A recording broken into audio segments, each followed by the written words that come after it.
5 bonnes raisons de toujours s'excuser après avoir crié sur votre enfant. Je vous fais cette vidéo parce que j'ai vu quelqu'un qui disait « Moi, je ne crie jamais sur mes enfants ». Et je vous avoue que ça m'a particulièrement choqué. Et je sais que vous culpabilisez de crier sur votre enfant, tout simplement parce que soit vous avez essayé des choses pour ne pas crier sur votre enfant, et en fait votre enfant, le seul moyen qu'il a de vous écouter, c'est de lui crier dessus, soit vous rentrez de votre journée de travail, vous êtes fatigué, et votre enfant fait quelque chose qui va finalement vous faire sortir de vos gonds, c'est-à-dire que c'est la goutte de trop, la goutte qui fait déborder le vase, vous êtes retenu toute la journée, vous avez une journée difficile, et vous rentrez, votre enfant, alors soit fait une grosse bêtise, ou même des fois ça va être un tout petit quelque chose, mais vous lui passez vos nerfs sur lui, parce que tout simplement, vous êtes retenu toute la journée et il y a un moment où ça sort. Et moi-même, ça m'arrive de crier sur ma fille. Alors, je donne des conseils pour justement ne pas crier, mais ça m'arrive aussi de crier. Et c'est pour ça que je vais vous donner 5 bonnes raisons pour lesquelles, si vous criez sur votre enfant, vous devez toujours vous excuser. Je m'appelle Julien Taucher, je suis votre coach parental. J'accompagne les parents à embellir leur relation avec leur enfant et je vous livre des astuces, des conseils et des accompagnements sur mesure. D'ailleurs, vous pouvez remplir votre bilan personnalisé dont le lien est en description. C'est un appel gratuit et sans engagement où je ferai le point sur votre situation pour vous proposer la solution la plus adaptée à vous.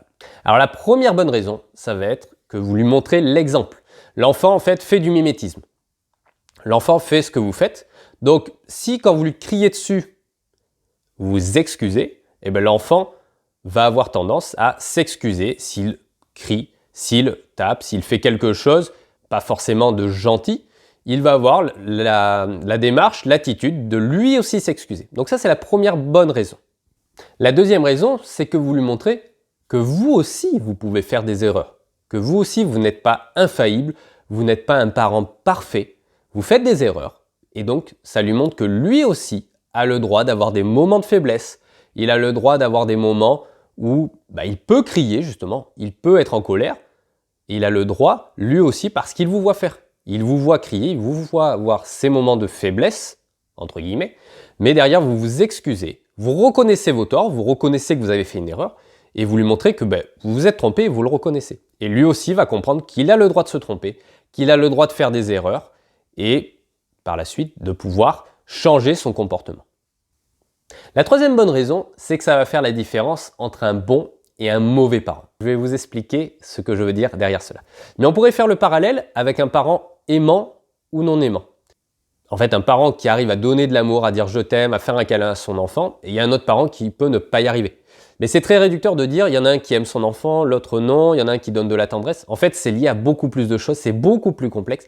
C'est lié à la situation du parent, c'est lié à votre enfance, c'est lié à votre situation personnelle, à votre enfant aussi également. Et tout ça fait qu'il y a une capacité ou non à apporter de la tendresse à l'enfant. Et donc là, le parallèle avec le bon et le mauvais parent, c'est que le bon parent va se remettre en question. Il ne va pas être dans une forme de « je suis le parent, c'est moi qui commande, c'est moi qui ai raison, tu fais ce que je te dis parce que tu es l'enfant, je t'ai crié dessus, mais je suis le parent donc j'ai le droit, par contre toi tu es l'enfant, donc si tu me cries dessus, tu en prends une ». Voilà, c'est très caricaturé, encore qu'il y a certains parents qui ont un petit peu cette démarche, et là encore, ce n'est pas forcément la faute des parents, hein. C'est lié à toute une éducation, c'est lié à tout un ensemble de paramètres qui font que le parent agit comme ça aujourd'hui parce qu'il a grandi avec cette éducation, avec cette façon de voir les choses, et donc il ne fait que reproduire ce à quoi il a été confronté quand il était enfant. Donc ce n'est pas forcément une faute en soi, c'est juste le résultat finalement de ce qui s'est passé étant enfant pour ce parent-là. Mais toujours est-il que voilà, le mauvais parent ne va pas se remettre en question, il va le considérer que c'est lui le parent donc il a raison, alors que le bon parent va plutôt se remettre en question, dire « Ok, c'est vrai que je suis le parent, j'ai le devoir de donner l'éducation à mon enfant, mais là, c'est vrai que j'ai peut-être mal agi, j'ai peut-être eu une démarche un petit peu déplacée par rapport à mon enfant. » Donc voilà, vous mettez en avant des capacités à vraiment vous remettre en question, à réfléchir votre façon d'éduquer, votre façon d'exercer la parentalité différemment. Et c'est ce genre d'attitude, c'est ce genre d'action qui va vous permettre pour d'autres problèmes, pour d'autres conflits avec votre enfant, d'autres blocages, de chercher justement une solution différente, une solution qui va vous permettre de débloquer la situation et d'aller vers cette situation désirée. Alors je vous parlais du mauvais parent, du parent non aimant, et je vous expliquais les raisons, pourquoi j'utilisais ces termes. Mais en fait, moi, si vous voulez, je crois en ce que chaque adulte se construit sur les bases de l'enfant qu'il a été. Je crois en ce que chaque parent aujourd'hui, la façon dont il exerce la parentalité, que ce soit une parentalité autoritaire, une parentalité permissive, une façon d'aimer son enfant, de faire des activités avec lui, d'arriver à jouer avec son enfant, de lui donner de l'amour ou justement de ne pas arriver à en donner, à fuir ça, eh bien finalement c'est la résultante de l'enfance que l'on a vécue en tant qu'enfant. On devient l'adulte, on grandit en tant qu'adulte par rapport à l'enfant que l'on a vécu. Et c'est pour ça que j'accompagne les parents aujourd'hui, c'est pour déconstruire des schémas de pensée, des choses qui bloquent justement la possibilité de donner de l'amour à son enfant, de nouer une relation complice et riche en amour. Et c'est vraiment pour cela que j'ai choisi de faire coach parental, ma mission de vie, pour accompagner vraiment les parents à débloquer leur situation, à débloquer les croyances qui les bloquent pour justement pouvoir vivre la vie de leurs rêves. Alors la quatrième bonne raison pour le parent, ça va être que vous allez être dans une forme d'acceptation du fait d'avoir échoué. C'est un échec que de crier sur son enfant, si vous avez décidé de ne plus crier sur votre enfant. Si vous lui criez dessus, c'est en quelque sorte un échec. Et le fait de reconnaître que vous avez échoué, ça va vous permettre justement de ne plus intérioriser le fait d'avoir fait cette erreur, d'avoir échoué à ce moment-là. Ça va vous permettre de passer à autre chose, de dire « Ok, là j'ai raté, j'ai crié sur mon enfant, j'ai fait un faux pas, la prochaine fois je vais faire différemment, je vais changer certaines choses.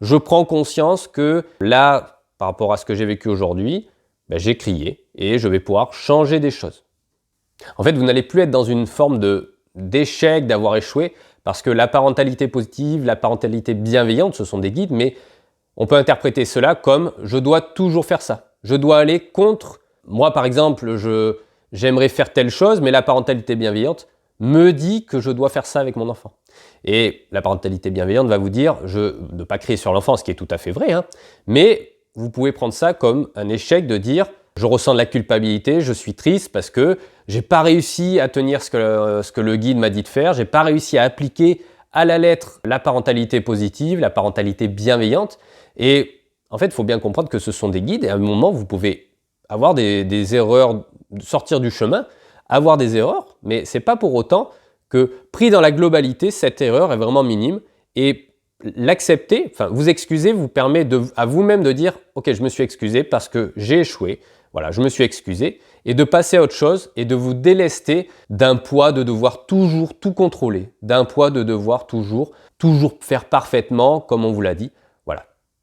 Ça vous permet de lâcher un petit peu de lest, de lâcher prise sur cette forme de contrôle absolu et c'est pour ça que s'excuser après avoir crié vous permet justement de relâcher un petit peu, de relativiser par rapport à ça. La cinquième bonne raison de s'excuser après avoir crié sur son enfant, ça va être que vous réparez la relation. Ce qu'il faut comprendre, c'est qu'il y a des bons moments avec l'enfant, il y a des mauvais moments où vous allez par exemple le punir, lui crier dessus, faire des actions où l'enfant, vous allez avoir, on va dire, un effet négatif sur l'enfant. Si par exemple vous oubliez de souhaiter son anniversaire, si vous n'allez pas le voir à ce match de foot, si il n'y a pas de cadeau à Noël, il y a un certain nombre de choses qui vont avoir des effets négatifs et le fait de vous excuser, vous réparez la relation.